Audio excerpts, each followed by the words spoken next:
ሰላም ጤና ይስጥልኝ ውድ የተከበራችሁ የቡና ሚዲያና ኮሙኒኬሽን ቤተሰቦች የሳቱን ሀገራዊና ዓለም አቀፋዊ ዘገባዎችን የምናሰማበት ጊዜ ላይ ደርሰናል። በቅድሚያም ኢትዮጵያ በአፍሪካ ነፃ የንግድ ቀጠና ማዕቀፍ 15 ሚሊዮን ዶላር ዋጋ ያላቸውን ሸቀጦች መላኳ ተገለጸ። አየር መንገዱ ወደ ሚዛን አማን ከተማ የቅድመ ምረቃ በረራ ጀመረ። ዓለም አቀፉ የደህንነት ፎረም በአገራት መካከል ስልታዊ አጋርነትን በመፍጠር ስጋቶችን በጋራ ለማለፍ እድል ይፈጥራል። አፈ ጉባኤ ታገሰ ጫፎ የተናገሩት ነው። በዝርዝር እመለስበታለሁ። እንዲሁም ከውጪ እስራኤል በጋዛ በፈጸመችው የድሮን ጥቃት 6 ሰዎች መገደላቸው ተነግሯል። ለዩቲዩብ ቻናላችን አዲስ ከሆናችሁ ሰብስክራይብ ማድረጋችሁንም አትርሱ። አማኑኤል ኃይሌ አብሬያችሁ ቆያለሁ።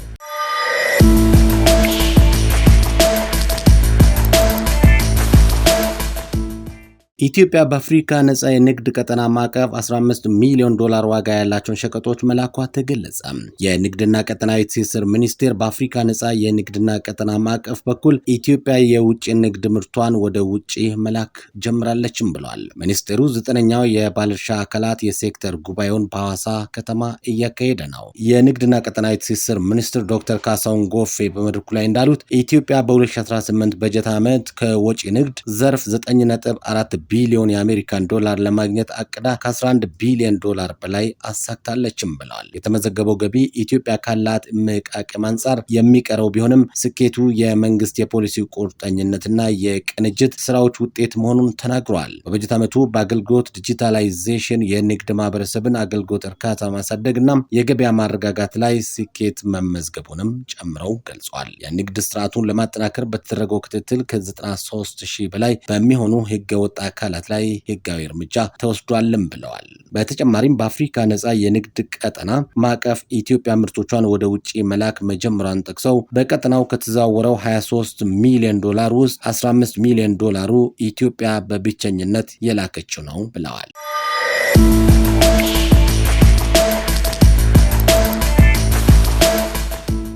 አየር መንገዱ ወደ ሚዛን አማን ከተማ የቅድመ ምረቃ በረራ አካሄደ። የኢትዮጵያ አየር መንገድ ዛሬ ከሐምሌ 3 ቀን 2018 ዓ.ም ጀምሮ ወደ ሚዛን አማን ከተማ የቅድመ ምረቃ በረራ ጀምሯል። የቅድመ ምረቃ በረራው የደቡብ ምዕራብ ኢትዮጵያ ህዝቦች ክልል መንግስት ዋና ተጠሪ አቶ ፍቅር አማንና የኢትዮጵያ አየር መንገድ ግሩፕ ኤርፖርቶች ማኔጂንግ ዳይሬክተር አቶ ጌታሁን አደራን ጨምሮ ሌሎች የአየር መንገዱ ከፍተኛ ማኔጅመንቶች እንዲሁም የክልል የቤንች ሸኮ ዞን እና የሚዛን አማን ከተማ የመንግስት የስራ ኃላፊዎች በተገኙበት ነው በይፋ የተጀመረው። የበረራ አገልግሎቱ መጀመር በአካባቢው ነዋሪዎች፣ ተጓዦችና የኢትዮጵያ አየር መንገድ ሰራተኞች ዘንድ ከፍተኛ ደስታን ፈጥሯል። ኢትዮጵያ አየር መንገድ ወደ ሚዛን አማን ከተማ በሳምንት 3 ቀናት የበረራ መርሃ ግብር እንደሚያደርግም ተገልጿል። በረራው ለማህበረሰቡ ፈጣን፣ ምቹና ቀልጣፋ የትራንስፖርት ጉዞ አገልግሎት ለማቅረብም ያግዛልም ተብሏል። በተጨማሪም የንግድ የቱሪዝምና የኢንቨስትመንት እንቅስቃሴዎችን በማነቃቃት ለሚዛን አማን ከተማ ብሎም ለመላው የደቡብ ምዕራብ ኢትዮጵያ ህዝቦች ክልል ለማህበራዊ ትስስርና ኢኮኖሚያዊ እድገት ጉልህ አስተዋጽኦ እንደሚኖረው ተገልጿል።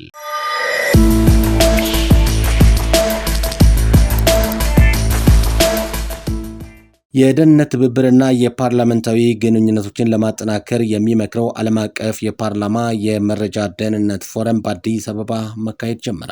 በፎረሙ ላይ የእንኳን ደህና መጣችሁ ንግግር ያደረጉት የህዝብ ተወካዮች ምክር ቤት አፈ ጉባኤ ታገሰ ጫፎ ጉባኤው በአገራት መካከል ስልታዊ አጋርነትንና ትብብርን በመፍጠር ወቅታዊ ዓለም አቀፋዊ ስጋቶችን በጋራ ለመሻገር ሰፊ ዕድል የሚፈጥር መሆኑን ገልጸዋል። መድረኩ የኢትዮጵያ የህግ የበላይነትንና የዴሞክራሲያዊ ስርዓት የተንጸባረቀበትን ኛውን ሀገራዊ ምርጫ ባካሄደችበት ማግስት መደረጉ ልዩ ትርጉም እንዳለውም አፈ ጉባኤው ተናግረዋል። ኢትዮጵያ በአፍሪካና በምስራቅ አፍሪካ ቀጠና ሽብርተኝነትና ህገወጥ የሰዎች ዝውውርንና መሰል የደህንነት ስጋቶችን ለመከላከል ከጎረቤት ሀገራት ጋር በቆራጥነት በትኩረት እየሰራች እንደምትገኝም አብራርተዋል። ከዚህም ባለፈ ሀገራችን የጤና ስጋቶችንና ወረርሽኞችን ለመከላከል እንዲሁም የምግብ ደህንነት ለማስጠበቅ ልዩ ትኩረት ሰጥታ እየተንቀሳቀሰች መሆኑንም ጠቁመዋል። በዓለማችን ላይ ዋነኛ ስጋት እየሆነ የመጣውን የሳይበር ደህንነት አደጋም ለመቆጣጠር የሚያግዝ ጠንካራ የህግ ማዕቀፎችን በማዘጋጀትና ከተለዋዋጭ የቴክኖሎጂ እድገቶች ጋር ራስን በማላመድ ረገድ ሰፊ ስራዎች እየተከናወኑ መሆኑንም አፈ ጉባኤ ታገሰ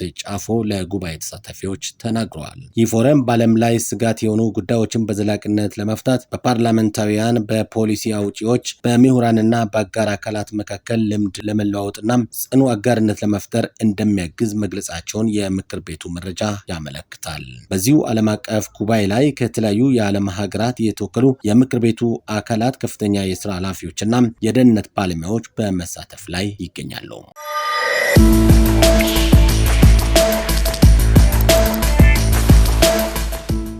እስራኤል በጋራ በፈጸመችው የድሮን ጥቃት 6 ሰዎች መገደላቸው ተነገረ።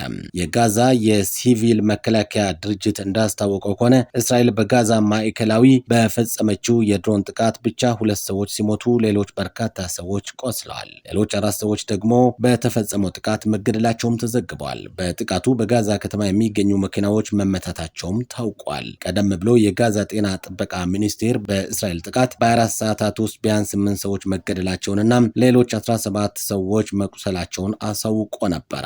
ይህ ዜና እስከተጠናቀረበት ሰዓት ድረስ ስለሟቾቹ ዝርዝር መረጃ አልተሰጠም። እስራኤልና ሐማስ በጥቅምት 10 2025 የተኩስ አቁም ስምምነት ቢያደርጉም አሁንም እየተያዩ ያሉ ጥቃቶችና ውጥረቶች የተኩስ አቁሙን የሚጥሱ ሆኗል። እስካሁን ባለው መረጃም እስራኤል ጦር የተኩስ አቁም ስምምነቱ ከተጀመረበት ቀን ጀምሮ ከ3000 በላይ ጊዜ ስምምነቱን ጥሷል ሲል አልጀዚራ ዘግቧል። ከቡና ሚዲያና ኮሚኒኬሽን የሳቱን ዘገባዎች ከማጠናቀቃችን በፊት አበይት ዜናዎችን በድጋሚ ኢትዮጵያ በአፍሪካ ነፃ የንግድ ቀጠና ማዕቀፍ 15 ሚሊዮን ዶላር ዋጋ ያላቸውን ሸቀጦች መላኳ ተገለጸ።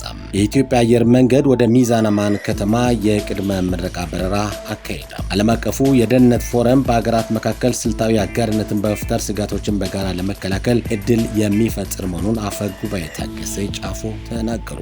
ከውጪ እስራኤል በጋዛ በፈጸመችው የድሮን ጥቃት 6 ሰዎች መገደላቸው ተሰምቷል። የሚሉት የቡና ሚዲያና ኮሚኒኬሽን የዕለቱ አበይት ዘገባዎቻችን ናቸው። ከቡና ሚዲያና ኮሚኒኬሽን የያዝናቸው ዘገባዎችን ይመስሉ ነበረ። ለዩቲዩብ ቻናላችን አዲስ ከሆናችሁ ሰብስክራይብ ማድረጋችሁንም አትርሱ። ሰላምና ጤናን በያላችሁበት ተመኘው። ጤና ይስጥልኝ።